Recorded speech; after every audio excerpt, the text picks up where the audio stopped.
Et voilà, clé USB, elle est connectée. Et aussi, le souris, il fonctionne bien. Donc, salut tout le monde. Alors, comment régler le problème des ports USB ne permettent pas de lire ou bien de connecter des clés USB ou bien d'autres périphériques externes, souris et les clés USB.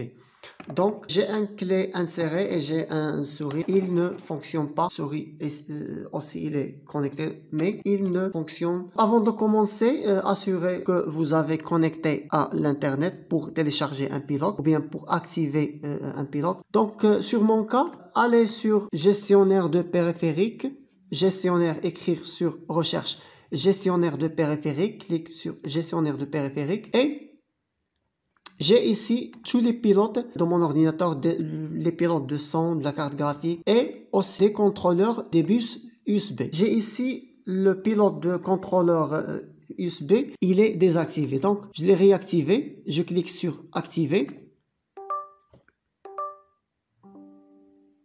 Et voilà, clé USB, elle est connectée. Et aussi, le souris, il fonctionne bien. Donc, si vous ne disposez pas un contrôleur de bus USB, c'est-à-dire le pilote de contrôleur de bus USB n'est pas installé, donc allez sur Desktop et cliquez sur Recherche les modifications sur le matériel. Recherche les modifications sur le matériel. Donc, ou bien télécharger le pilote manuellement. C'est cliquer sur Ajouter des pilotes et avant de ça, allez sur Google,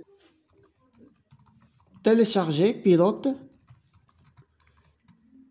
de USB et écrire le modèle de votre ordinateur et la marque. J'ai par exemple Lenovo T470S et cliquez sur Entrée et accéder sur l'un des résultats de recherche et chercher le pilote, télécharger le pilote manuellement et installer-le.